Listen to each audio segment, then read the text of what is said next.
Drama की starting China के पुराने टाउन से होती है, जहां पर हम एक लड़की को देख सकते थे जो यहाँ की स्टोरी बताना शुरू करती है और कहती है कि आजकल के लोगों को भ्रम है कि जो उनका फॉर्च्यून होता है वह स्वर्ग से बनकर आता है और उसके बारे में कोई कुछ भी नहीं जानता। इस लड़की ने कुछ चाइनीज ट्रेडिशनल कपड़े पहन रखे होते हैं, लेकिन वह दिखने में बहुत ज्यादा सुंदर लग रही होती है। उसका नाम रोजी होता है और वह यहाँ पर फॉर्च्यून टेलिंग के बारे में बात कर रही होती है। वह कह रही होती है कि लोगों को नहीं पता कि आज के ज़माने में भी असली फॉर्च्यून टेलर मौजूद होते हैं जिनकी भविष्यवाणियां बिल्कुल सही होती हैं। अगर आप उन्हें सीरियसली लो तो वह आपकी बहुत ज़्यादा मदद कर सकते हैं। और इसी के साथ वह सीधे एक घर के अंदर जाती है जहां हम एक कपल को देखते हैं जो किसी लड़की की डेड बॉडी के पास लगातार रो रहा होता है।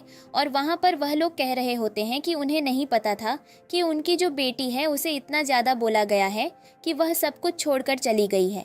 और हम देख सकते हैं कि ये जो रोज़ाई होती है उसके चेहरे से वह लड़की की डेड बॉडी मैच कर रही होती है और समझ नहीं आ रहा होता है कि स्टोरी चल क्या रही है। लेकिन इससे एक आइडिया मिल जाता है कि कहानी में आगे बहुत बड़ा ट्विस्ट आने वाला है। और तभी हम देखते हैं कि ये जो कपल यहाँ पर रो रहे होते हैं ये कोई और नहीं बल्कि रोज़ाई के फादर और मदर होते हैं, जो बहुत ज़्यादा रो रहे होते हैं अपनी बेटी की मौत हो जाने पर। और तभी उन्हें अपनी दुकान के बाहर लोगों का शोर सुनाई देता है जो सब उन्हें दुकान से बाहर आने के लिए कह रहे होते हैं। उसके फादर दुकान के बाहर जाते हैं तो वहाँ पर कई सारे लोग इकट्ठा होते हैं और कहते हैं, तुम लोगों ने फॉर्च्यून टेलिंग के नाम पर झूठा धंधा चला रखा है। तुम्हारी वजह से हम सबको कितना नुकसान हो रहा है। उनमें से एक आदमी रोज़ाई के फादर का गला पकड़ लेता है और कहता है, 3 दिन पहले मेरी मदर का बर्थडे था और मैं उनकी सेफ्टी के लिए तुमसे एक बहुत ही महंगा जेड पेंडेंट लेकर गया था। और देखो, आज मेरी मॉम यहाँ बिस्तर पर ढेरों में पड़ी हुई हैं। अब उन्हें 4 कंधों के सहारे की ज़रूरत है। ये सब कुछ तुम्हारी वजह से हुआ। वह मेरी मॉम ऑन द स्पॉट मर गई।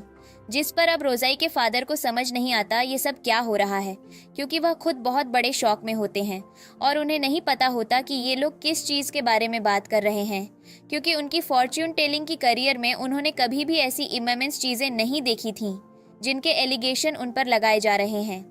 वहाँ पर सभी लोग अपनी कुछ ना कुछ प्रॉब्लम बता रहे होते हैं और कह रहे होते हैं कि उन्हें शांति तभी मिलेगी जब वह अपनी लाइफ पर गिव अप कर देंगे।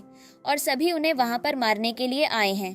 जिस पर रोज़ाई के फादर कहते हैं, मुझे वह पेंडेंट दिखाओ जो तुम्हें दिया गया था। और वह पेंडेंट को देखते हैं और कहते हैं, तुम मेरी दुकान पर कब आए थे और कब तुम ये पेंडेंट ले गए?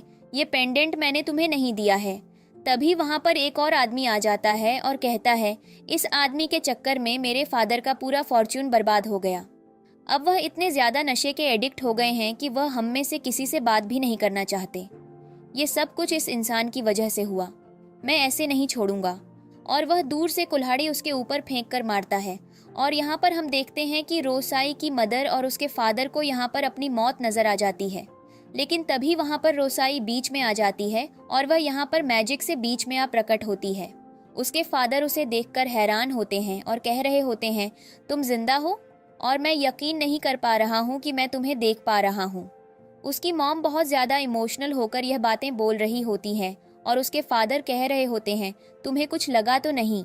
यहाँ पर पता चलता है कि रोज़ाई की जो आत्मा है वह उसके वंशजों में से अपनी फैमिली को प्रोटेक्ट करने के लिए भेजी गई है, क्योंकि आजकल के ज़माने में जहाँ लोग वायलेंस चुन रहे हैं उस ज़माने में कुछ ट्रेडिशनल चीज़ों को ज़िंदा रखना होगा। रोज़ाई कहती है, आप लोग रुक जाइए, मैं इनसे डील करती हूँ। और हम देखते हैं कि रोज़ाई उन सब से बात करना शुरू करती है और कहती है, तुम लोगों की हिम्मत कैसे हुई मेरे पेरेंट्स पर हाथ उठाने की? और वह अपनी मैजिकल पावर्स का इस्तेमाल करती है और उसके सामने जो आदमी होता है जिसने उसके पेरेंट्स पर अटैक करने की कोशिश की होती है वह उसके हाथ को मैजिक से क्लोज कर देती है।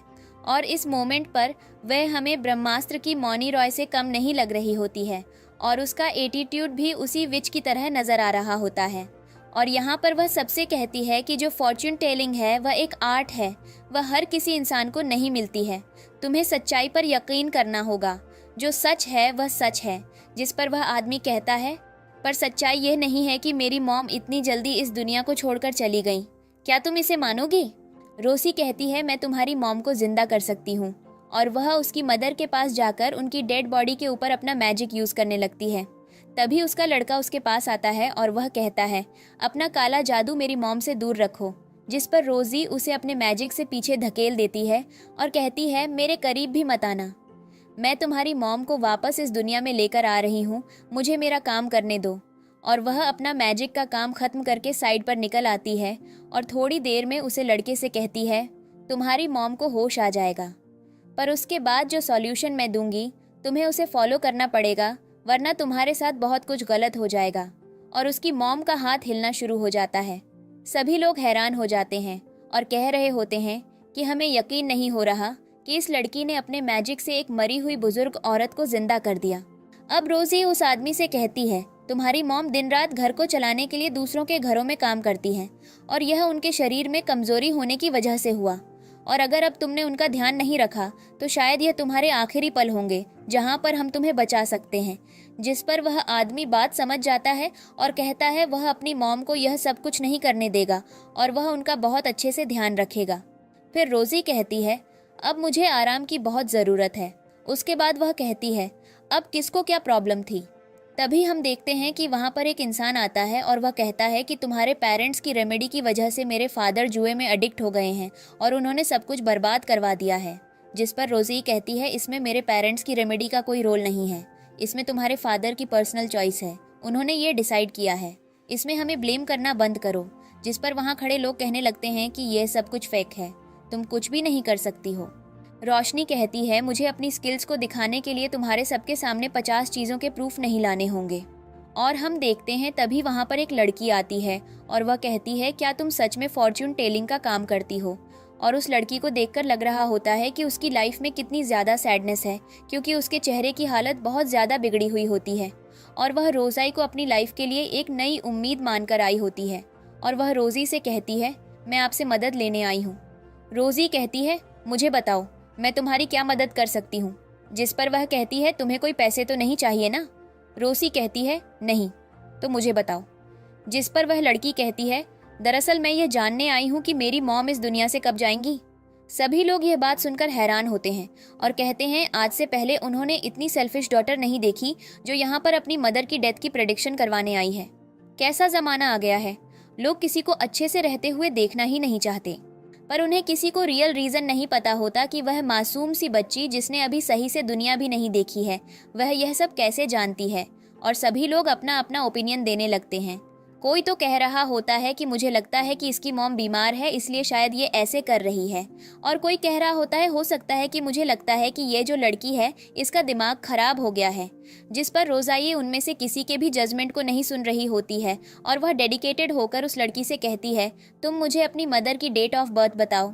जिस पर वह लड़की कहती है, वैसे तो मुझे याद नहीं है, पर अभी मैं उनके लिए मेडिसिन लेने गई थी, क्या तुम इसमें से देखकर बता सकती हो। और वह मेडिसिन स्लिप में से अपनी मॉम की डेट ऑफ बर्थ दिखाती है। जिस पर रोजी प्रेडिक्शन करती है कि अभी तुम्हारी मॉम 10 साल और जिएंगी।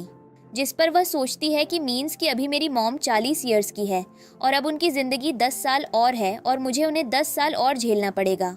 और तभी कोई लड़की भावुक होकर कहने लगती है, प्लीज़ मुझे कुछ समाधान दो, क्योंकि मैं अब उन्हें नहीं झेल सकती, वो मुझे बहुत ज़्यादा टॉर्चर करती हैं। और वहाँ पर सभी लोग देखकर हैरान होते हैं और उस लड़की के चरित्र पर उंगली उठा रहे होते हैं और कह रहे होते हैं, इस लड़की को जेल में डाल देना चाहिए। जिस पर वो लड़की कहती है, तमाशा करना बंद करो, तुम्हें सच नहीं बताया गया है, जब तक सच्चाई के बारे में ना पता चल जाए मुझे इन सब चीज़ों में मत घसीटो। और हम देखते हैं तभी वहाँ उसकी मदद आ जाती है और उसकी माँ दिखने में बहुत ज़्यादा स्वस्थ लग रही होती हैं। और जैसे ही वो लड़की को देखती है वह उसे पकड़कर मारना शुरू कर देती है और कहती है, मैंने तुम्हें बाहर दवाई लेने के लिए भेजा था, तो क्या तुम आकर इस धोखेबाज लड़की के साथ बातें कर रही हो। और तभी उसके हाथ में जो टोकरी होती है वो नीचे गिर जाती है और पता चलता है कि इस बच्ची ने चुपके से स्कूल में भी एडमिशन ले लिया है। जिस पर उसकी माँ को और ज़्यादा गुस्सा आ जाता है और कहती है, मैंने तुम्हें पहले ही समझाया था कि मैं तुम्हें कहीं भी पढ़ने के लिए नहीं भेजूंगी और तुम यहाँ पर यह सब काम कर रही हो। और वह लड़की को बुरी तरह से पीटना शुरू कर देती है। जिस पर लोग समझ जाते हैं कि यह मासूम सी बच्ची अपनी माँ की मौत के बारे में इस फॉर्चून टेलर से क्यों पूछने आई थी। जिस पर वह लड़की वह स्लिप फाड़ देती है और कहती है, अब तुम देखो आज मैं तुम्हारे साथ क्या करती हूँ। तुम मुझे मारना चाहती हो ना, पर मैं नहीं मरूंगी, लेकिन मैं तुम्हें ज़रूर मार दूंगी। छोटी सी बच्ची जाकर रोजी के पीछे छिप जाती है और कहती है, मेरी मदद करो, यह मुझे हमेशा ऐसे ही टॉर्चर करती है। और वह रो रो कर यह कह रही होती है। रोजी उसे देख रही होती है और बस उसे देखे जा रही होती है। वह लड़की कह रही होती है, मुझे कुछ तो बताओ, क्या मेरी जिंदगी में हमेशा यह टॉर्चर चलता रहेगा? अगर ऐसा है तो मैं आज ही खुद को खत्म कर दूंगी। मैं यह सब कुछ नहीं झेल सकती। उसकी माँ उसे खींचती है और कहती है, इस धोखेबाज लड़की के साथ साथ मैं तेरे भी हाथ पैर तोड़ दूंगी। मेरे साथ घर चल, तुझे घर पर बहुत सारा काम करना है। यहाँ पर रोजी की माँ इन सब के बीच में आती है और कहती है, क्या तुम्हें सच में यकीन है कि यह तुम्हारी बायोलॉजिकल बेटी है? जिस पर वह लड़की की माँ कहती है, हाँ क्यों नहीं। रोजी कहती है, तो आप उसे ऐसे क्यों ट्रीट कर रही हैं? जिस पर वह कहती है, यह मेरी बेटी है, मैं जैसे चाहूँ रखूँ, आप हमारे बीच में न पड़ें। और हम देखते हैं कि वह उसे खींच कर ले जा रही होती है। तभी वह लड़की गाड़ी के सामने आ जाती है। रोजी पीछे से उसके लिए प्रिडिक्शन करती है और कहती है, मेरी बात सुनो, तुम्हारी लाइफ में बहुत जल्दी एक रॉयल स्टेज आने वाला है जिसमें तुम रॉयल्टी को एंजॉय करोगी। जिस पर वह लड़की कहती है, आपकी हिम्मत कैसे हुई मुझसे ये भद्दा मजाक करने की? मैं जिसके घर में लोग उसे कुछ नहीं समझते, मैं बस अपने फैमिली मेंबर्स के लिए एक मामूली सी नौकरानी हूँ। आप मुझसे ऐसे मजाक क्यों कर रही हैं? जिस पर रोजी जाकर उसे कहती है, तुम्हारा समय बदलने वाला है, तुम्हारा बुरा समय गया। हम देखते हैं कि उसकी माँ कह रही होती है, बस यह लड़की मरना चाहती है।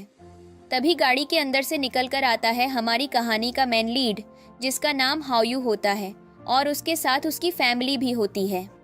हाओयू और उसके फादर बाहर आते हैं और ये रॉयल फैमिली से होते हैं। यहाँ पर हाओयू उस बच्ची को देखकर कहता है, क्या तुम मरना चाहती हो?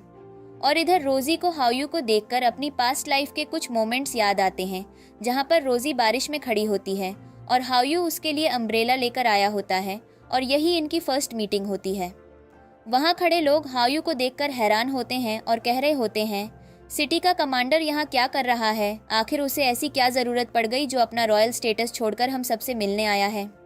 तभी हम देखते हैं रोजी घूम रही होती है और वहाँ पर जो बच्ची होती है उसको उसकी माँ खींचकर वहाँ से ले जा रही होती है।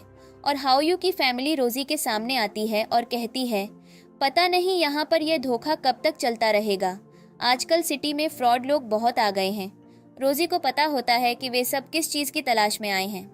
यहाँ पर हाओयू के फादर कहते हैं, इनमें से किसी को भी सच्चाई नहीं पता है, ये सब हमें लूटने के लिए तैयार हो जाएंगे। हमें पता है हम जिसे ढूंढ रहे हैं वह हमें कभी नहीं मिलेगी।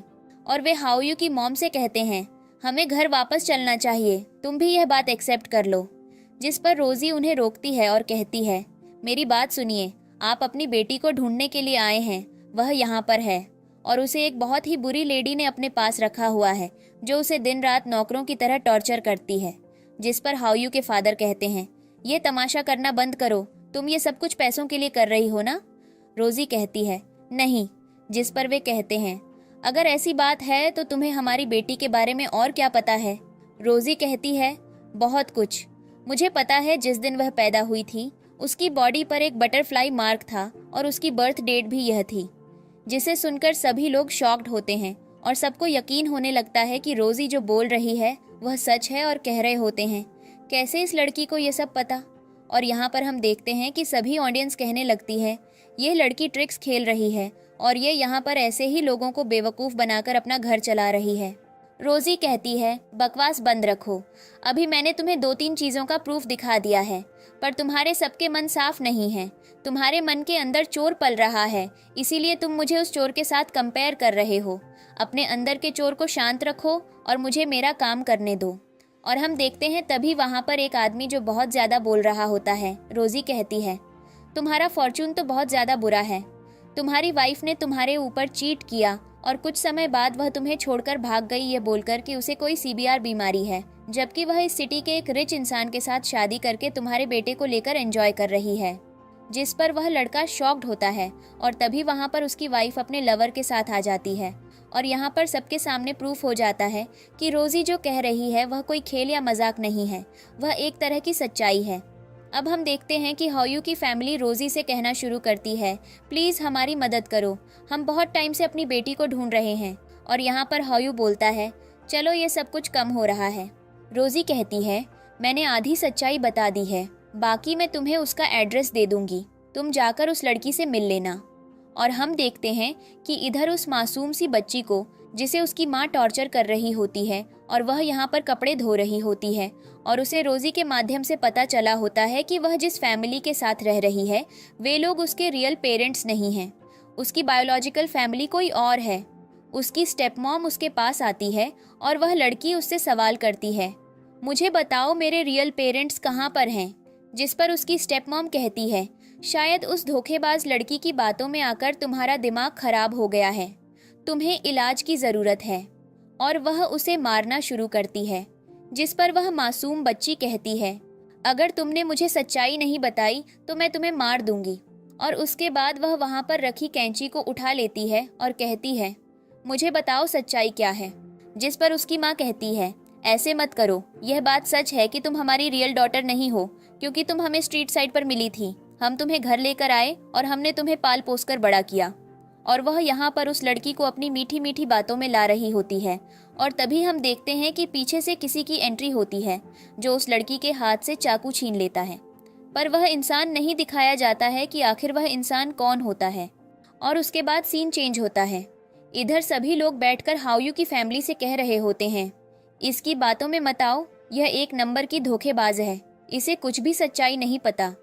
रोजी जो हाओयू की फैमिली से कहती है, मेरे साथ चलिए, वह लड़की बहुत ज़्यादा परेशानी में है, उसे आपकी ज़रूरत है, वह आपकी बेटी है। जिस पर अब वे सब बातें करना शुरू करते हैं और रोजी और भी सच्चाई बताती है। रोजी और भी सबूत देती है और कहती है, पर मेरी बातों को याद रखना, अभी तो मेरी बात नहीं सुन रहे हो।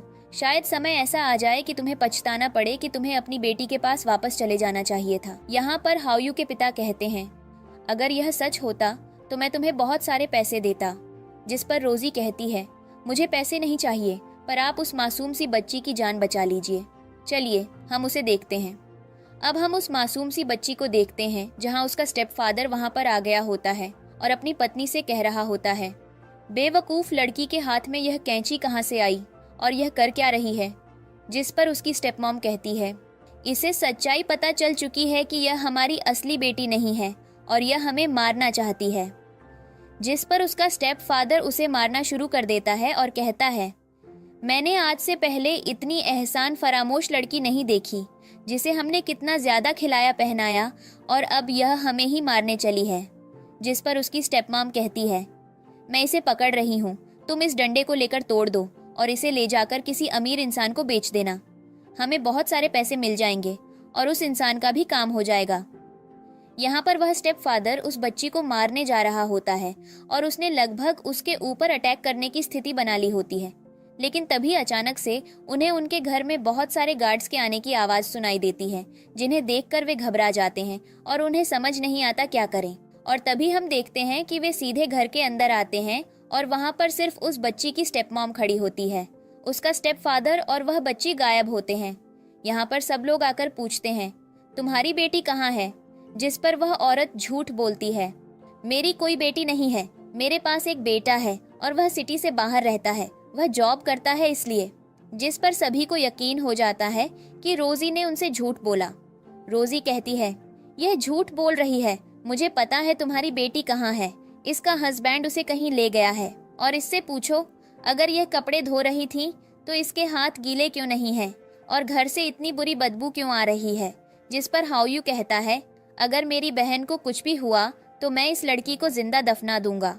और उसके बाद हम अगला सीन देखते हैं, जो कि होता है चीन के एक पुराने ऐतिहासिक क्लब का, न कि पारंपरिक बल्कि एक प्राचीन क्लब, जहां बहुत अमीर लोग अपने मनोरंजन के लिए आया करते थे। और हम उस मासूम सी बच्ची को उन घटिया लोगों के बीच गाते हुए देखते हैं। वह कुछ खास अच्छा नहीं गा रही होती है और बहुत ज्यादा घबराई होती है। इस सिचुएशन से हमें एहसास होता है कि उसके जो स्टेप फादर हैं वे सिटी की एक एंटरटेनिंग लेडी के पास अपनी बेटी को बेच गए होते हैं ताकि वह इस क्लब में नए चेहरे दिखा सके और लोगों को आकर्षित कर सके। हम देखते हैं कि वह बच्ची गा नहीं रही होती है, लेकिन वहाँ बैठे घटिया लोग उसे बहुत ही गंदी नज़र से देख रहे होते हैं। और सबसे शॉकिंग बात यह होती है कि उन लोगों की उम्र उस बच्ची की उम्र से 3 गुना ज़्यादा होती है और फिर भी वे उसे बहुत गंदी नज़रों से देख रहे होते हैं। तभी सब कहना शुरू करते हैं, इसका गाना तो कुछ खास अच्छा नहीं है, पर इसे देखकर लगता है कि यह तो रियल ब्यूटी है। आज से पहले मैंने इसे कभी टाउन में नहीं देखा। और सभी क्लब की ओनर से कहते हैं, क्या तुम इस लड़की को बेचना चाहोगी? जिस पर ऑनर लालच में आ जाती है और उसे लगता है कि उसकी जो ऑडियंस है वो इसे खरीदने में इंटरेस्टेड है। पहले ही वह उनसे बहुत सारे पैसे लेती है और भी लड़कियों से ऐसे गलत काम करवाकर। अब जब वे इस नई लड़की को खरीदना चाहते हैं तो वह उनसे 3 गुना पैसे मांगेगी और उसके बाद वह उस मासूम सी बच्ची का नाम बोलना शुरू करती है और सभी लोग उस बच्ची को खरीदने के लिए इतने पैशनेट होते हैं कि वे कुछ भी नहीं सोच रहे होते।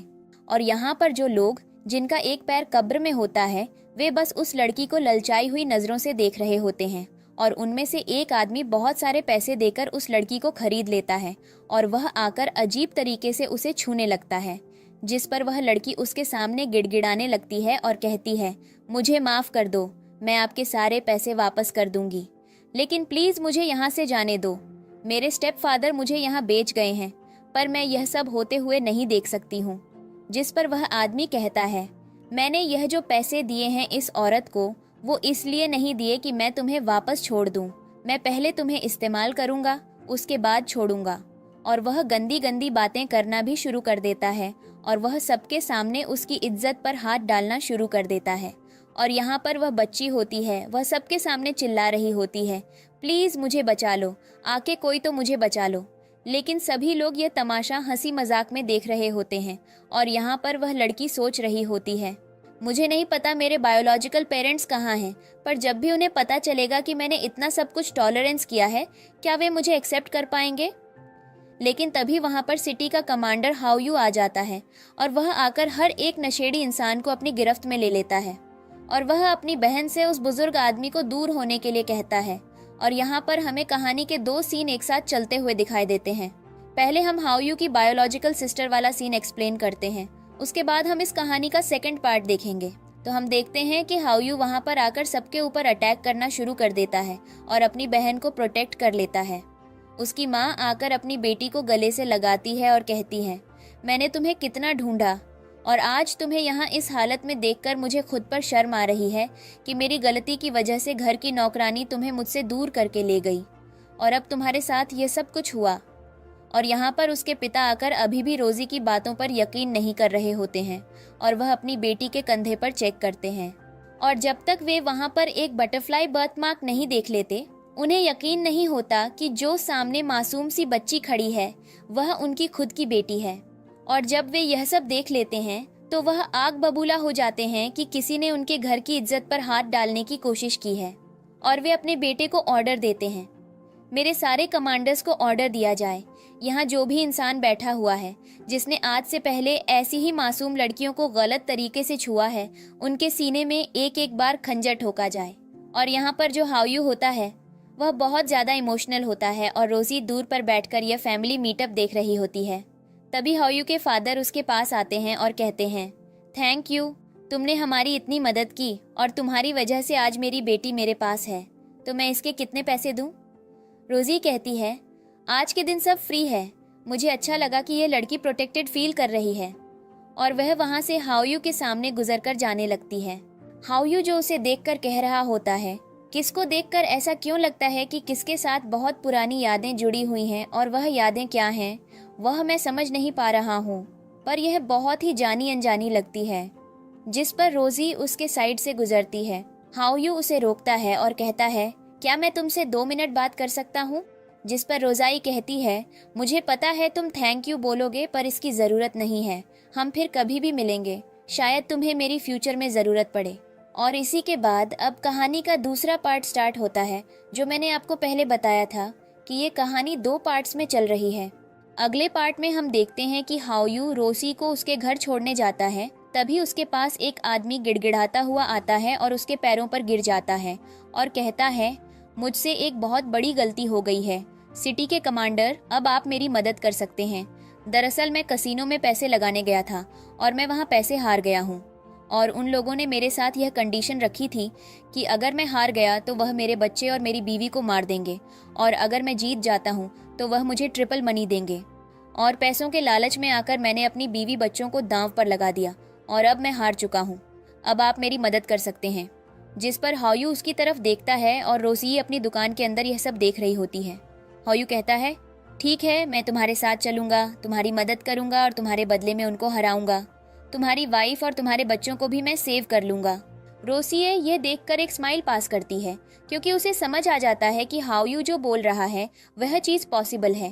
पर वहाँ के जो लोग हैं वह कितने ज़्यादा चालाक हैं, और वह वहाँ से चला जाता है। अब अगला सीन कसीनो का दिखाया जाता है, जहाँ पर लाइनस आदमी की जगह कसीनो में फाइट करना शुरू करता है। अब सब लोग देख रहे होते हैं। पहले तो सब हाउ यू का मजाक बनाते हैं, और हाउ यू जैसे तैसे करके वहाँ पर जीतना शुरू करता है, और वह बहुत बार सामने बैठे कंपटीशन को हरा देता है, जो उस कसीनो में अपना वर्ल्ड रिकॉर्ड बना चुका होता है हर बार जीतने का। अब बारी आती है लास्ट टाइम की, जहाँ पर उस आदमी को डर होता है कि अगर हाउ यू ये बाजी जीत गया तो इसका तीनों में लगे जितने भी पैसे हैं वह उसे अपने साथ ले जाएगा। और साइड पर जो आदमी खड़ा होता है, जिसकी वाइफ और बच्चे इस चीज़ में दांव पर लगे होते हैं, उसी को उम्मीद होती है कि हाउ यू अगर इतनी बार जीत गया तो एक बार और वह जीत जाएगा। सभी लोग बस हाउ यू की तारीफ कर रहे होते हैं कि यह लड़का इतनी कमीज में इस कसीनो के गेम में अपनी मास्टरी हासिल कर चुका है, इसे हराना इम्पॉसिबल है। जिस पर वह जो कसीनो का कंपटीटर होता है वह डिसाइड करता है कि वह हाउ यू के साथ चीटिंग करेगा, और वह अपने एक बंदे को बुलाता है और उससे कहता है, तुम समझ जाओ अब तुम्हें क्या करना है। और कसीनो की आखिरी बाजी डाली जाती है, और उस आखिरी बाजी में पता चलता है कि उसने चीटिंग करके खुद यह गेम जीत लेनी है।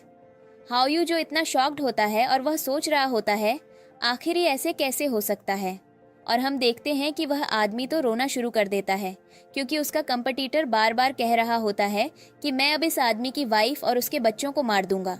और वह हाउ यू से कहता है, प्लीज़ मुझे बचा लीजिए। और यहाँ पर सभी लोग हाउ यू को क्रिटिसाइज करते हैं और कहते हैं, एक दो बार जीत कर कोई आदमी इतना ज़्यादा कॉन्फिडेंट कैसे फील कर सकता है। और हाउ यू वहाँ से उम्मीद हार कर जाना ही लगता है कि तभी उसको सपोर्ट करने के लिए रोजी आ जाती है। रोजी कहती है, कहानी तो अब शुरू हुई है, कहानी खत्म कहाँ हुई है, और उसको खत्म करने के लिए ही तो मैं दोबारा आई हूँ। मरकर जिंदा होना भी कितना एंटरटेनिंग होता है। मुझे नहीं पता था कि जब मैं जिंदा थी तो तुम्हारे जैसे लोग भी इस दुनिया में एग्जिस्ट करते थे, पर कोई नहीं, अब तुम्हारी हरकतों का रिजल्ट देने के लिए मैं आ गई हूँ। और यहाँ पर कसीनो में सब हाउ यू के ऊपर हंसने लगते हैं और कहने लगते हैं, जब खुद हार गया तो अपने सपोर्ट के लिए एक लड़की को ले आया। जिस पर हाउ यू रोसी से कहता है, तुम यहाँ से जाओ, यह लोग बहुत बुरे हैं। रोजी उसकी तरफ देखती है और कहती है, मेरे ऊपर विश्वास रखो, यह मुझसे ज़्यादा बुरे नहीं हो सकते। हाउ यू बोलता है, तुम क्या करोगी? रोसी कहती है, बाजी लगाओ। और हम देखते हैं जैसे ही वह बाजी लगाती है, और यहाँ पर सभी लोगों को उम्मीद होती है कि यह बच्ची भी अपना मुंह काला करवाकर यहाँ से चली जाएगी, लेकिन वह बच्ची उन सबके मुंह पर एक जोरदार थप्पड़ मारती है और वह पहली बाजी जीत जाती है। सभी लोग हैरान होते हैं और कहते हैं, यह लड़की आखिर कर क्या रही है। अब हमारे यहाँ पर गैम्बलिंग गेम से ज़्यादा तो लोगों के कनेक्शन सेट होने लगे हैं। और यहाँ पर हाउ यू भी शॉक्ड होता है, और वहाँ पर वह जो कंपटीटर होता है वह रोसाई से बात करना शुरू करता है, पर रोसाई ज़ोर से मूव नहीं लगाती है। और जो लास्ट राउंड की बारी आती है वहाँ पर वह रोसाई के साथ एक सिचुएशन रख देता है, पर रोसाई को तो सच्चाई पहले ही पता होती है और ऐसा ही होता है। वह कंपटीटर उस चीज़ को जीत जाता है और कहता है, अब ये लड़की भी मेरे साथ मेरे बिस्तर पर जाएगी। जिस पर रोसाई कहती है उसकी नौबत नहीं आएगी, और वह अपना हाथ मारकर उन सारे डाइस को सबके सामने फोड़ देती है और कहती है, इतने टाइम से जो तुम सब इसके सामने हार रहे थे वह इसलिए क्योंकि यहाँ पर चीटिंग करने में इतना ज़्यादा बिजी थे कि किसने कभी सोचा ही नहीं कि लोग यहाँ पर इसे रियलिटी चेक देने आएंगे।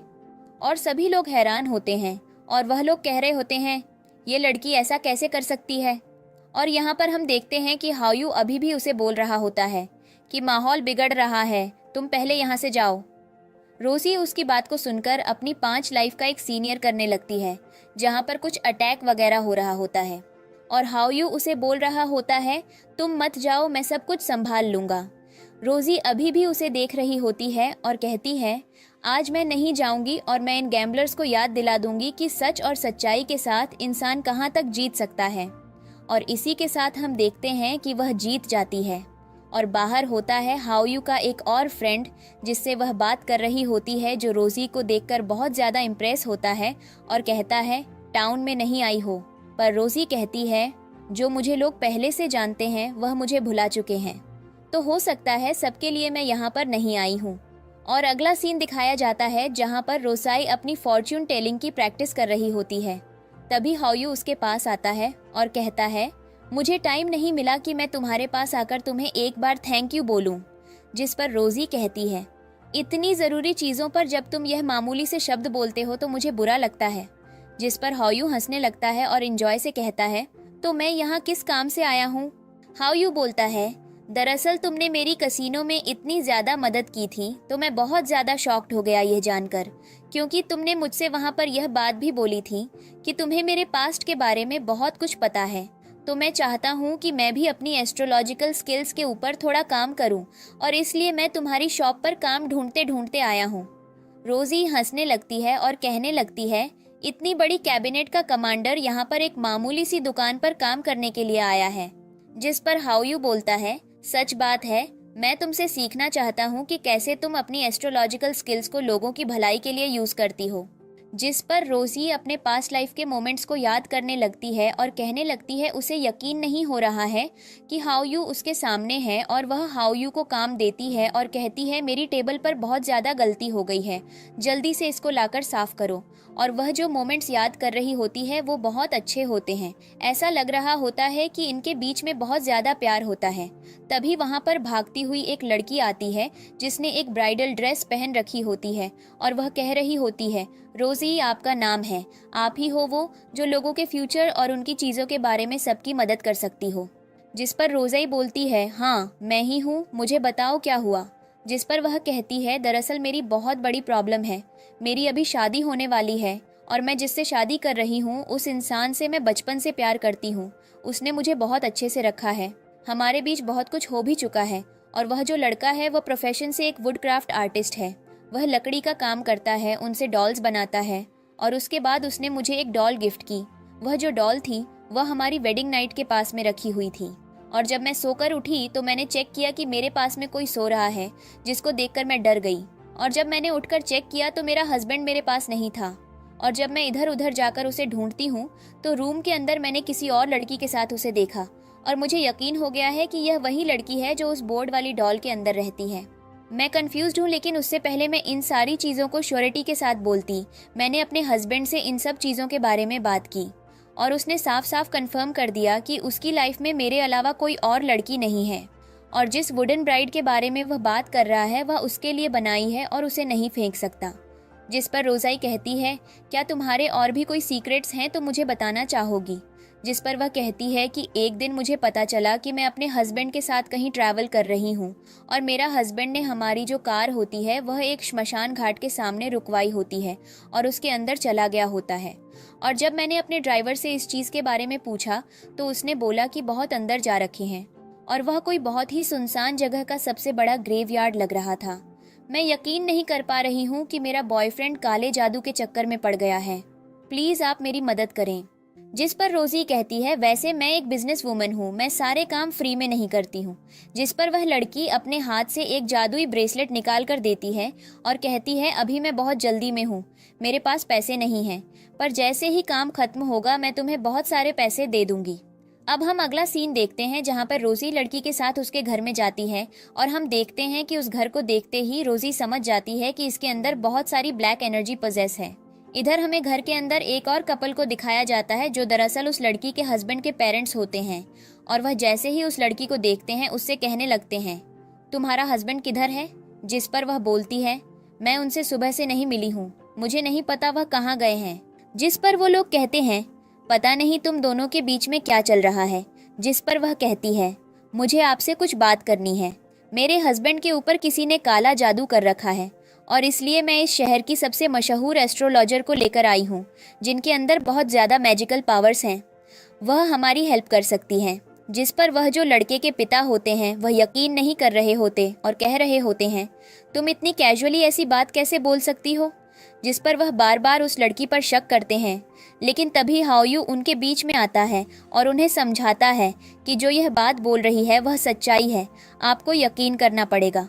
और यहाँ पर वह सारी बातें उन्हें बताती है, जिस पर वह लोग हैरान हो जाते हैं और कहते हैं, घर के अंदर वह डॉल कहीं ना कहीं रखी हुई है, मैं उस डॉल को तोड़ दूंगा जिसने तुम्हारा रिलेशनशिप खराब करवाया है। और हम देखते हैं कि उसके पिता गुस्से में उस डॉल के पास भागते हैं और उसे उठा लेते हैं। जब वह तोड़ने जा रहे होते हैं तभी वहाँ पर उस लड़की का हस्बैंड आ जाता है और कहता है, आप लोग ये क्या कर रहे हैं, आप ऐसा नहीं कर सकते, इस डॉल को मैंने अपनी वाइफ के लिए बनाया था। जिस पर वह लड़की कहने लगती है, तुम्हारे लिए डॉल मुझसे भी ज़्यादा ज़रूरी है। जिस पर वह लड़का कहता है, तुम मेरी बात का यकीन करो, मैं सिर्फ तुमसे प्यार करता हूँ, तुम्हें इस डॉल से क्या प्रॉब्लम है। जिस पर वह लड़की कहती है, तो मैं नहीं जानती, इसके अंदर ब्लैक मैजिक भरा हुआ है, और तुम उस दिन ग्रेवयार्ड के अंदर क्या कर रहे थे, मुझे अकेला छोड़कर तुम वहाँ क्यों गए थे। जिस तरह वह लड़का खामोश होता है, रोजी कहती है, सच्चाई बताओ। जिस पर वह लड़का कहता है, आप कौन हो। रोजी उसकी वाइफ से कहती है, अपने हस्बैंड की बात सुनो, शायद वह कुछ बताना चाहता है और उसमें सच्चाई भी होगी। जिस पर वह लड़की रोजी की बात सुनकर अपने हस्बैंड की बात सुनती है और पता चलता है कि इतना टाइम से वह जिस लड़की के साथ था वह कोई और नहीं उसकी वाइफ ही होती है। पर उसकी वाइफ का तो दिमाग यहीं पर घूमने लगता है और वह सोच रही होती है कि आखिर ये हस्बैंड उसके साथ ऐसा क्यों कर रहा है। और यहाँ पर हम देखते हैं कि उसके फादर कह रहे होते हैं, तुम्हारे रिलेशनशिप में प्रॉब्लम इस डॉल की वजह से आई है, मैं इस डॉल को ही जला दूंगा। और वह बच्चे के हाथ से डॉल छीन लेते हैं और उसे जलाने लगते हैं। इधर उस लड़की ने अपने हस्बैंड को पकड़ रखा होता है, लेकिन थोड़ी देर में ही वह जो लड़की होती है उसकी बॉडी में भी बहुत ज़्यादा जलन सी होने लगती है और ऐसा लग रहा होता है कि सब लोग उसे जला रहे हैं। जिस पर उसके फादर को रुकना पड़ता है और वह डॉल को प्रोटेक्ट करता है और अपनी वाइफ को हग करता है और कहता है, मैं तुम्हें किसी भी कीमत पर नहीं खोना चाहता हूँ। अब यहाँ पर वह लड़की इमोशनल हो जाती है और कहती है, यह जो डॉल है यह तुमने अपने हाथों से बनाई है ना, मुझे सच्चाई बताओ, क्या तुमने मेरी जान इसके अंदर कैद कर दी है। जिस पर रोजी और हाओयू साइड में खड़े खड़े यह सब देख रहे होते हैं और वह लड़का कहता है, ठीक है, मैं सच बताने के लिए तैयार हूँ। और वह उन सबको एक रूम के अंदर ले जाता है जो कि उसके घर का एक पूजा वाला रूम होता है। और हम देख सकते थे कि उस घर के अंदर और भी लोगों की डॉल्स रखी होती हैं और उसके पास में सबके नाम रखे होते हैं। और हमें पता चलता है कि यह जो लड़की है वह ऑलरेडी मर चुकी है और यह जो लड़का है उससे कनेक्टेड सिर्फ उस डॉल की वजह से है। और जो उसके पास में उसके पेरेंट्स खड़े हैं वह भी कई साल पहले इस दुनिया को छोड़कर जा चुके हैं और यह जो लड़का है अन्य डॉल्स के थ्रू उनके कनेक्शन में है। और यहाँ पर वह सच्चाई बताना शुरू करता है कि सबको पता है कि इस गांव में लूटपाट करने वाले लोग कितने हैं। मैं छोटा था जब मैं अपने फादर के साथ इस वुड क्राफ्टिंग का काम सीख रहा था और तभी मैंने डिसाइड किया था कि मैं जिस लड़की से शादी करूँगा उसके लिए एक बहुत अच्छी सी ब्राइडल डॉल बनाऊँगा। मेरे फादर और मेरी मॉम भी इन सब चीज़ों से खुश थे, पर एक दिन उन गांव के लुटेरों ने मेरे माँ बाप को भी नहीं छोड़ा और उन पर अटैक कर दिया और वह आज इस दुनिया से जा चुके हैं। धीरे धीरे करके मैं अकेला पड़ गया, अनाथ पड़ गया, पर मैंने अपना काम नहीं छोड़ा। और जब मैं एक दिन अपने लिए गुड बना रहा था तो गलती से मेरे हाथ में चाकू लग जाता है और जिस डॉल को मैं बना रहा था उस डॉल के ऊपर आकर मेरा ब्लड गिर जाता है। और तभी मैं देखता हूँ कि सामने एक बहुत ही सुंदर सी लड़की आती है और वह लड़की कोई और नहीं बल्कि अपनी वाइफ की तरफ इशारा करता है और कहता है, वह तुम थी। और इसलिए जिस दिन से मैंने तुम्हें यह डॉल दी है शायद तुम्हें यह रियलिटी चेक मिल गया है कि तुम इस दुनिया से जा चुकी हो। तो मैं किस प्रेत से कम हूँ जो मेरे आसपास एग्जिस्ट करती हो। अब यहाँ पर सबके सामने सच्चाई आ जाती है। हाओयू पूछता है, पर ऐसा कैसे हो सकता है, ये स्पिरिट तुम्हारे पास कैसे आई अपनी मदद मांगने के लिए। रोज ये कहती है, जिसको जहाँ रास्ता मिलता है वह अपनी जगह बनाता हुआ मेरे पास आ जाता है। तुम भी यह बात बहुत जल्दी समझ जाओगे। हाओयू बोलता है, मुझे तुम्हारे काम की बात बिल्कुल भी समझ में नहीं आती है। और यहाँ पर हम देखते हैं कि ये मामला सॉल्व हो जाता है और वह जो लड़का होता है वह रोसी से प्रॉमिस करता है कि वह उसके लिए भी कुछ वुड क्राफ्टिंग का बनाएगा और वह यहाँ पर हाओयू और रोसी के लिए कुछ बनाता है। अब ये लोग दुकान के अंदर ये सब बैठकर देख ही रहे होते हैं और तारीफ कर रहे होते हैं कि कुछ भी हो, उस लड़के के अंदर स्किल्स तो बहुत अच्छे हैं, उसने कितने अच्छे तरीके से बोर्ड के ऊपर एंग्रेव किया है। और तभी हम देखते हैं अगला सीन जहाँ पर एक लड़की आती है और वह रोजी से कहती है, मुझे मदद चाहिए। रोजी कहती है, आखिर क्या हुआ। जिस पर वह कहती है, प्रेग्नेंट हूँ। तो हाओयू बोलता है, यहाँ पर कोई भी डॉक्टर नहीं है, तुम यहाँ से सीधे डॉक्टर के पास जाओ, इन कामों में वही तुम्हारी मदद कर सकते हैं। और तुम्हारा हस्बैंड किधर है। जिस पर वह लड़की हाओयू को इग्नोर करके रोजी से बात करना शुरू करती है और कहती है, मैं बहुत बड़ी प्रॉब्लम में हूँ। और जब मैंने अपने हस्बैंड को बताया कि मैं प्रेग्नेंट हूँ तो उन्होंने मुझे बहुत अजीब तरीके से रिएक्ट किया, क्योंकि हमारे बीच अभी तक ऐसी कोई बात नहीं हुई है और मैंने इस मैटर को सीक्रेट रखने की कोशिश की। पर तुम्हें यह सब कुछ पता कैसे चला कि तुम प्रेग्नेंट हो? जिस पर वह बोलती है कि मैं एक जगह अपनी फैमिली के साथ डिनर पर गई थी। खाना खाते समय मुझे उल्टी जैसा महसूस हुआ और मुझे एहसास हुआ कि मेरे पेट के साथ कुछ गड़बड़ है। धीरे धीरे करके बात बढ़ती गई और मैंने यह सारी बातें अपनी सिस्टर को बताईं। उसने बोला, तुम डरो मत, मेरे आसपास एक बहुत ही जानकार डॉक्टर है जो क्लिनिक चलाता है, वह तुम्हारी मदद कर सकता है। जब मैं डॉक्टर के पास गई उसने मुझे बताया कि मैं 2 महीने की प्रेग्नेंट हूँ और तभी हम देखते हैं कि वहाँ पर उसकी बहन आ जाती है और कहती है, तुम यहाँ क्या कर रही हो? जिस पर वह कहती है, मैंने इस मैडम के बारे में बहुत ज़्यादा सुना है, ये लोगों की मदद करती हैं, मुझे लगा यह मेरी भी मदद करेगी, इसलिए मैं सब कुछ बताने चली आई हूँ। जिस पर उसकी बहन कहती है, तो इन्हें सारी सच्चाई बताओ, आखिर तुम्हारे साथ क्या हुआ? जिस पर वह लड़की कहती है, दरअसल मेरा किसी के साथ अफेयर हुआ। जिस पर हाउ शॉक्ड होता है और कहता है, तो फिर बात साफ हो गई ना, यह बच्चा भी उसी आदमी का होगा। जिस पर वह लड़की कहती है, नहीं, आप गलत समझ रहे हैं। दरअसल मैंने उस लड़के को सपने में देखा और मेरे और उसके बीच में जो बात बढ़ी वह सपने में ही हुई। मैंने उसका चेहरा साफ नहीं देख पाया, पर मैंने देखा कि उसकी बॉडी पर एक बड़ा सा तेल का निशान था। जिस पर रोजी कहने लगती है, तुम्हारे साथ कुछ गड़बड़ तो है। जिस पर वह कहती है, पता नहीं मेरे साथ क्या गड़बड़ है, पर मैं यह सारी चीजें नहीं सोच पा रही हूँ। जिस पर रोजी कहती है, तुम टेंशन मत लो, मैं तुम्हारी मदद करूंगी। और हम अगला सीन देखते हैं जहाँ पर रोजी अब घर में आने वाली होती है और इधर जो उस लड़की की बहन होती है वह किचन में उसके लिए मेडिसिनल सूप बना रही होती है। वह उस लड़की की मदर इन लॉ को देख लेती है और उन्हें डिस्ट्रैक्ट करने की कोशिश करती है, पर उन्हें वहाँ पर एक क्लिप मिल जाती है जिसमें उनकी डॉटर इन लॉ की मेडिकल रिपोर्ट के बारे में लिखा होता है और यह पता चल जाता है कि वह प्रेग्नेंट है। जिसे सुनकर वह हैरान हो जाती है, क्योंकि उनका जो बेटा होता है वह इतने समय से सिर्फ मिशंस कंप्लीट करने में लगा पड़ा होता है और उन्हें नहीं पता होता है कि यह जो लड़की इतने समय से मेरे बेटे से मिली भी नहीं है वह प्रेग्नेंट कैसे हो सकती है। और अगले सीन में हम देखते हैं कि वह लड़की रोजी को अपना घर लेकर आती है। वह घर दिखाती है, लेकिन तभी वहां पर उसकी मदर इन लॉ आकर उस लड़की को अपने गार्ड से पकड़वाने के लिए बोलती हैं और कहती हैं, मैं तुम्हें नहीं छोड़ूंगी। और वे गार्ड से मरवाने वाली होती हैं कि रोजी अपने मैजिक से उन्हें दूर कर देती है।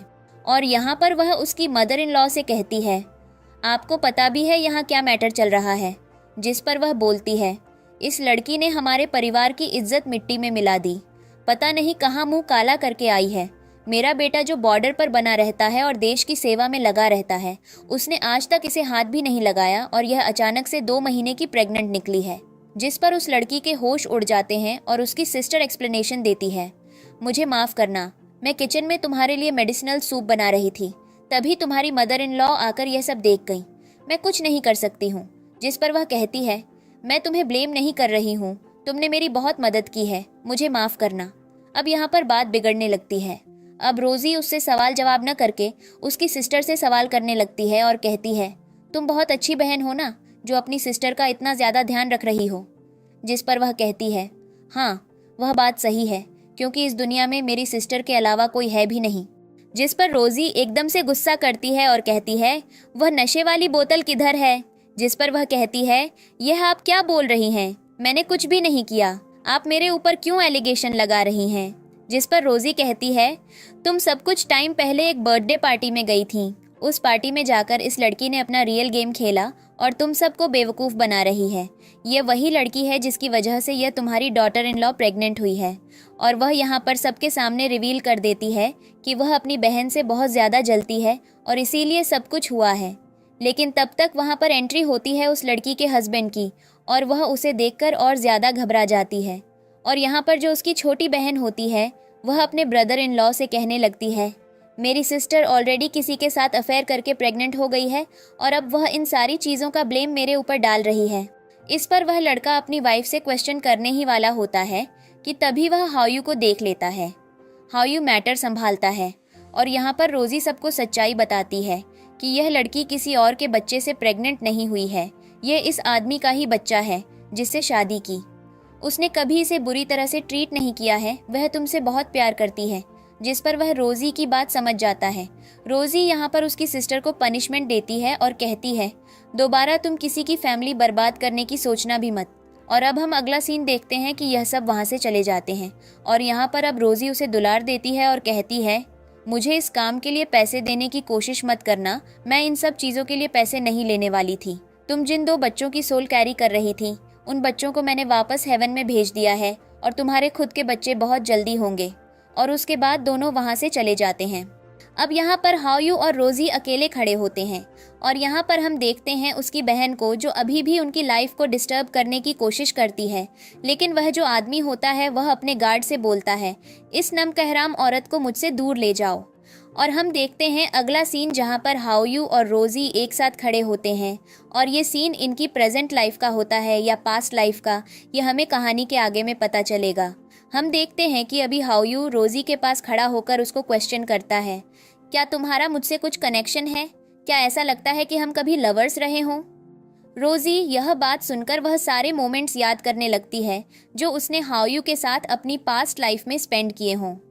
हाओयू यहाँ पर बोलता जा रहा होता है, क्या ऐसा कुछ हुआ है कि मैं तुम्हारे साथ था और मैं तुमसे पहले मर गया हूँ? और जिस पर एक फ्लैशबैक का सीन दिखाया जाता है जहाँ पर हाओयू एक टेररिस्ट अटैक में मारा जाता है। रोसी उसे आखिरी तक हिम्मत देती है और कहती है, प्लीज थोड़ी देर रुक जाओ, हम जल्दी हॉस्पिटल पहुंचने वाले हैं। पर हाओयू उसकी आंखों के सामने दम तोड़ देता है और अभी के प्रेजेंट में रोजी उस पर भड़कने लगती है और कहने लगती है, आजकल तुम्हारा दिमाग कुछ ज्यादा नहीं चलता, कम से कम तुम्हारा फालतू की चीजों पर फोकस है। ये फ्लोर देखो, ये कितना गंदा है, ये टेबल देखो, ये कितनी गंदी है। मैंने तुम्हें काम पर इसलिए नहीं रखा कि तुम मुझसे फालतू की बकवास करो, मैंने तुम्हें काम पर इसलिए रखा है कि तुम मेरे काम में मदद करो। जिस पर हाओयू बोलता है, अचानक से तो क्या हुआ, अभी तो तुम नॉर्मल बैठी थी। रोजी कहती है, मुझे क्या हुआ, तुम मेरी बात समझ रहे हो क्या? और वह हाओयू से कहती है, बाहर जाओ, मेरे लिए केक लेकर आओ, मुझे भूख लगी है। हाओयू बोलता है, अभी जस्ट तुमने डिनर खाया है। जिस पर रोजाई कहती है, तो क्या मुझे दोबारा भूख नहीं लग सकती है? और वह हाओयू को वहां से भेज देती है और तभी उसके हाथ में एक पोटली को देखा जा सकता है जिसके अंदर वह हाओयू और अपनी पास्ट लाइफ की राख को लेकर घूम रही होती है और कह रही होती है, बस यही एक उम्मीद बची है जिसके थ्रू मैं तुम्हारे क्लोज आ सकती हूँ। इधर हम देखते हैं बाहर एक पुजारी को, जो दूर दूर तक घंटी बजाकर सबसे कह रहा होता है, जो लोग अमर होते हैं वह एक स्पेशल तरीके का फल खाते हैं और वह हर किसी को नहीं मिलता है। इधर सभी लोग उसे इग्नोर करके जा रहे होते हैं क्योंकि सब उसे पागल समझ रहे होते हैं। लेकिन तभी हम देखते हैं कि वहाँ पर हाओयू आ जाता है और हाओयू वह केक लेकर जा रहा होता है। तभी उसकी मुलाकात उसके दोस्त से होती है। उसका दोस्त उससे कहता है, तुमने डिनर नहीं किया क्या? तुम बाहर से खाना क्यों खा रहे हो? जिस पर वह बोलता है कि ये सब तो मेरी मैडम के लिए है और वह हाओयू के साथ चलने लगता है। हाओयू उससे बोलता है, तुम मेरे साथ क्यों आ रहे हो? जिस पर वह बोलता है, क्योंकि मुझे तुम्हारी मैडम से ज़रूरी कुछ सवाल पूछना है। हाओयू बोलता है, अच्छा ठीक है, वह भी दुकान पर ही है तो मंदिर चलकर उससे बात कर सकते हो। और वे दर दुकान के अंदर आते हैं। रोजी जल्दी से उन सारी चीज़ों को छुपा देती है और यहाँ पर अब उसका दोस्त रोजी के पास आकर बात करने लगता है और कहने लगता है, मैंने आपको डिस्टर्ब तो नहीं किया ना? रोजी कहती है, नहीं नहीं, मुझे बताओ क्या बात हो गई है? जिस पर वह कहता है, दरअसल मेरे पास एक बहुत ही कॉम्प्लिकेटेड केस आया। 7 दिन पहले एक बच्चा पुलिस स्टेशन भागता हुआ आया क्योंकि वह किसी रेस्टोरेंट में खाना डिलीवर करने गया था और जब वह अंदर जाता है तो वह देखता है कि वहाँ पर सभी इंसान सोए पड़े हैं और जब उनको चेक करता है तो उसे होता है कि यह सब दम तोड़ चुके हैं। और जब हमें इस चीज़ की खबर पता चलती है तो हम भागते हुए उसी रेस्टोरेंट में जाते हैं। हम दर दर चेक करते हैं। हमें रियलाइज़ होता है कि वहाँ किसी भी इंसान के ऊपर कोई भी अटैक नहीं हुआ है। ये बस अपना नॉर्मल खाना एंजॉय कर रहे थे और फैमिली टाइम स्पेंड कर रहे थे और शायद खाते खाते इन सब की एक साथ मौत हो गई है। हमने फूड का भी चेकअप करवाया लेकिन उसमें कोई जहर नहीं था, फूड नॉर्मल था। लेकिन हमें समझ नहीं आया कि अचानक से इन सब के साथ हुआ क्या। और जैसे ही हमने डिसाइड किया कि हम इन सबको ऑटोप्सी के लिए ले जाएंगे तो हमने एक इंसान की डेड बॉडी उठाई, लेकिन जैसे ही हम उसे चेक करते हैं वह सारे जिंदा हो जाते हैं और अपना टाइम एंजॉय करने लगते हैं। हमें लगा कि वह सब थोड़ी देर के लिए बेहोश हुए, हमने बस उन्हें मिसअंडरस्टैंड कर लिया। जेनी रोजी कहती है, तो केस तो यहीं सॉल्व हो गया ना। तुमने देखा नहीं वो कैसे वापस से ठीक हो गए, जिस पर वह बोलता है। पर कॉम्प्लिकेटेड बात कुछ और है, क्योंकि मैटर यहाँ पर खत्म नहीं होता है। जिस पर वह लड़का कहता है, नहीं बात कुछ और है। कुछ टाइम के बाद हमें एक घर से न्यूज़ मिलती है और पता चलता है कि दोबारा से उसी रेस्टोरेंट में फिर से 7 लोगों की मौत हो गई है और इस बार उन्हें होश नहीं आया है। और हमने डिसाइड किया कि हम एक एक इंसान को ऑटोप्सी के लिए भेजेंगे। तभी हमने देखा कि उस शॉप का जो ओनर है उसे ऑटोप्सी के लिए भेजा गया है। और जब हमने ऑटोप्सी की रिपोर्ट्स वगैरह चेक करवाई तो पता चला कि उसके शरीर में कोई इंजरी नहीं है। उसको किसी ने बोला था कि उसे हार्ट की बीमारी है, पर उसे हार्ट अटैक नहीं पड़ा। सिर्फ वह कुछ पी रहा था जिसकी वजह से वह बेहोश हो गया। पर उस चीज में क्या मिला हुआ था उसका पता नहीं लग पा रहा है। लेकिन थोड़ी देर में ही वह आदमी उसी कमरे के अंदर से चिल्लाने लगता है। लेकिन अब तो उसके शरीर के हर एक अंग को निकाला जा सकता था और हम हैरान थे, आखिर ये कैसे हो सकता है। जिस पर रोज़ई कहती है पक्का कुछ गड़बड़ है। जिस पर वह कहता है यही मैं बताने की कोशिश कर रहा हूँ कि वहाँ पर कुछ तो गड़बड़ है, क्योंकि ऐसा कैसे हो सकता है, क्योंकि बाकी के जो मेंबर्स थे उनको भी होश आ गया है। हमें कुछ करना पड़ेगा। रोजी कहती है कोई नहीं, पर हमें तुम्हारी एक दिन के लिए लाइफ लेनी पड़ेगी। वह लड़का बोलता है अगर सब कुछ और हो जाए तो तुम एक दिन के लिए नहीं 2 दिन के लिए भी मेरी लाइफ ले लो, बस इस मिस्ट्री को सॉल्व कर दो। अब हमें उस रेस्टोरेंट का सीन दिखाया जाता है जहाँ पर कुछ वर्कर्स काम कर रहे होते हैं और कह रहे होते हैं हमारी जो मैडम है उनका बिजनेस बंद होता जा रहा है और हमें नहीं लगता कि वह हमें बहुत दिन तक काम पर रख पाएंगी, इसीलिए हमें हमारा ठिकाना कहीं और ढूंढना पड़ेगा। जिस पर वह लोग कह रहे होते हैं कि हमने इनके साथ बहुत ज़्यादा काम किया है। और तभी हम देखते हैं कि वहाँ पर उस दुकान की जो ऑनर होती है जिसका नाम जेनी होता है, वह वहाँ पर आती है और कहती है मुझे माफ़ करना, तुम दोनों ने मेरा बहुत साथ दिया। जिस दिन मैंने इस रेस्टोरेंट को खोला था उस समय पर मेरे पास कोई नहीं था, तुम लोग थे। अब तुम कहीं और अपना ठिकाना देख लो, क्योंकि मेरे पास इतने पैसे नहीं हैं मैं रेस्टोरेंट को चलाकर तुम्हें पेमेंट दे सकूं।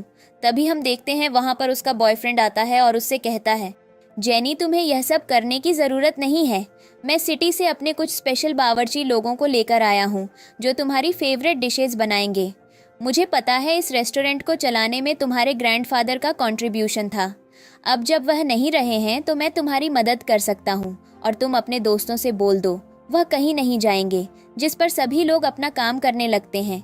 यहाँ पर रोजी और हाउ यू और उसका दोस्त भी उस रेस्टोरेंट में पहुँचते हैं और वह लोग खाना ऑर्डर करते हैं। यहाँ पर रोजी टाइम देखती है और कहती है हमें सब कुछ जल्दी जल्दी करना पड़ेगा, क्योंकि अगर उस लड़की को शक हो गया तो बात बिगड़ सकती है। इधर हम देखते हैं उस लड़की के बॉयफ्रेंड को जिसने रोजी और हाउ को देख लिया होता है और वह समझ जाता है कि रोजी बिना किसी गड़बड़ी के कहीं नहीं जाएगी और यहाँ पक्का कुछ ना कुछ गड़बड़ है। और हम देखते हैं कि आसपास के गेस्ट भी ये सारी बातें कर रहे होते हैं और वह लड़की कहती है कि मुझे यहाँ से निकल जाना चाहिए। थोड़ी देर में दिखाई देता है कि वहाँ खाने वाले हर एक इंसान एक एक करके बेहोश होने लगते हैं। साथ में जो हाउ का दोस्त होता है वह भी बेहोश हो जाता है और यहाँ पर हम देखते हैं कि लड़की का जो बॉयफ्रेंड होता है वह भी बेहोश होकर गिर जाता है। और तभी वह सीधा आकर रोसी और हाउ के पास आती है और कहती है तुम लोगों ने खाना नहीं खाया, तुम बेहोश क्यों नहीं हुए। रोसी फुल गई, बहुत तमाशा। अब अपनी सच्चाई खुद बताओगी या मैं अपने मैजिक का यूज़ करके सारा सच पता लगाऊं। जिस पर वह लड़की कहती है कुछ सच्चाई नहीं है। जिस पर रोजी कहती है मैं सच जानने आई हूँ और मुझे सच्चाई बताओ। जिस पर वह लड़की कहती है सच्चाई बस इतनी है, जब मैं छोटी थी तो जिन लोगों ने मुझे अडॉप्ट किया था उनके घर में बच्चे नहीं थे और उन्होंने मुझे अडॉप्ट किया। अपनी ग्रैंड डॉटर से भी ज़्यादा मुझे प्यार किया। पर सबसे बड़ी बात यह हुई कि मुझे बचपन में एक हैवी कैंसर की बीमारी हो गई, जिसके ट्रीटमेंट के लिए जो मेरे ग्रैंडफादर थे उन्हें बहुत ज़्यादा लोन लेना पड़ा, अपनी सारी सेविंग्स को यूज़ करना पड़ा और हम कर्जे में डूब गए। थोड़ी टाइम बाद मुझे रियलाइज़ हुआ कि उनके पास इतने पैसे नहीं बचे हैं, अब चीज़ें बिगड़ चुकी हैं। तो मैंने इस रेस्टोरेंट को खोला और 2 साल के अंदर सब कुछ ठीक कर दिया। और जब मैं अपने लिए अपना घर खरीदने वाली थी तो भगवान ने मेरे साथ फिर से धोखा किया और मुझे बीमार कर दिया और अब मैं बिस्तर पर थी। मुझे समझ नहीं आ रहा था मैं क्या करूं। मेरे ग्रैंडफादर ने उम्मीद छोड़ दी थी, वह समझ चुके थे कि अब सब कुछ खत्म हो चुका है। मैं उन्हें रोता तड़पता हुआ देख सकती थी, पर मैं उन्हें समझा रही थी कि जो समय में लिखा है वही होकर रहेगा। और तभी वह मेरे रेस्टोरेंट को अपने हेल्पर से साफ करवाकर मेरे पास आ रहे होते हैं और उन्हें रास्ते में एक फॉर्चूनर टेलर मिलता है जो उन्हें एक बहुत ही अमर फल देता है और वह उस अमर फल को मेरे पास लाते हैं। मैं जानती थी इस फल से क्या हो सकता है, पर फिर भी मैंने उसे खा लिया जेनी। और जब मैं अगले दिन सोकर उठी तो मैंने देखा मेरे साइड वाले बेड पर जो लड़की थी जो रिकवर हो गई थी, उसने अपना दम तोड़ दिया। मेरे शरीर पर जितनी भी चोटें थीं वह सारी ठीक हो गई थीं और मैं देख सकती थी कि अब मेरा गुजारा ऐसे ही होगा और यही मेरी कहानी है। रोज़िया बोलती है, ये कहानी अधूरी है। कहानी कुछ और भी है जिस पर वह बोलती है। क्या कहानी है जिस पर रोज़ी कहती है, मैं उस इंसान पर यकीन नहीं कर सकती हूँ जिसने अपने ग्रैंडफादर को अपने मतलब के लिए अपने हाथों से मार दिया हो।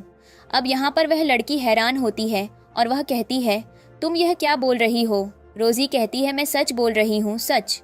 यही है जिस पर वह लड़की कहती है, ऐसा कुछ भी नहीं है। रोज़ी कहती है, सच बताओ वरना मैं कहानी अपने मैजिक से पता लगा लूंगी। अब डर के डर जाती है और वह कहती है, जो तुम्हारे पास में है, तुम्हारा बॉयफ्रेंड था, वह मरा नहीं है, इसमें बस ड्रग्स दिए गए हैं। अब हाओयू जाकर चेक करता है और कहता है थोड़ी देर में उसे होश आ जाएगा और यहाँ पर सब नॉर्मल हो जाएगा।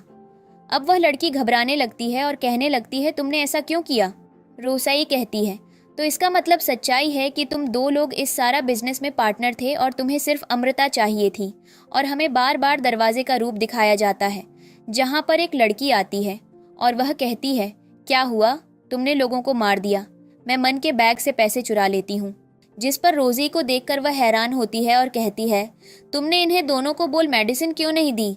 जिस पर वह लड़की कहती है, हमारी प्लानिंग फेल हो चुकी है, इन्हें सारी सच्चाई पता चल चुकी है। और यहाँ पर वह दूर से ही अपने बेटे को देखती है, जिस पर ऐसा पता चलता है कि उसके बेटे को ड्रग्स देने में उसका भी योगदान है। और रोज़ी कहती है, सब कुछ नॉर्मल तो तब होगा ना जब तुम सच्चाई जानोगी। तुमने अपने बेटे की जिंदगी की डील उस अमर फल से कर ली है और मैंने तुम जैसी स्वार्थी माँ नहीं देखी है। और हम देखते हैं कि तभी थोड़ी देर में उसके बेटे को होश आता है, पर उसकी आधी उम्र जा चुकी होती है और वह बूढ़ा होने लगता है। वह लड़की अपने बॉयफ्रेंड को ऐसे बुरा होता हुआ देखकर रोने लगती है। रोज़ी से रिक्वेस्ट करती है कि प्लीज़ सब कुछ ठीक कर दो। यहाँ पर हम देखते हैं कि उसकी माँ भी रोज़ी से रिक्वेस्ट करती है, पर अब समय जा चुका होता है और अब हमें लास्ट का सीन दिखाया जाता है जहाँ पर यह पता चलता है कि उस लड़के की मौत हो गई है उसकी गर्लफ्रेंड के चक्कर में। रोज़ी दूर खड़ी खड़ी ये सब देख रही होती है और कह रही होती है, समय को कोई नहीं रोक सकता और जो समय होता है वह अपना रास्ता खुद बनाता है। और इस मोमेंट पर भी यही हुआ। उस लड़की ने अपने बॉयफ्रेंड को गलत तरीके से इस्तेमाल करना चाहा, दूसरों को दुख पहुंचाया, पर भगवान ने उसके लिए सबसे बड़ा दर्द उसके सामने दे दिया है, जहां पर उसने सबसे पहले अपने ग्रैंडफादर को मारा और अभी अपने बॉयफ्रेंड की जिंदगी को भी खत्म कर दिया है। इन सब चीज़ों के लिए कोई और नहीं, वह खुद जिम्मेदार है, जिसकी जिम्मेदारी कोई और नहीं ले सकता है। और हम देखते हैं कि हाओयू उसके पास खड़ा होता है और कहता है, मुझे इसके लिए बहुत बुरा महसूस हो रहा है। रोसी कहती है, हम सिर्फ महसूस कर सकते हैं, हम इसके अलावा कुछ भी नहीं कर सकते हैं। जिस पर अब हम देखते हैं कि हाओयू रोसी की तरफ देखता है और इनकी जो कहानी होती है अभी वह पूरी तरीके से एक्सप्लेन नहीं हुई होती है। और इस ड्रामा में इस थ्रिलर और सस्पेंस भरी कहानी के साथ इस ड्रामा को एंड कर दिया जाता है।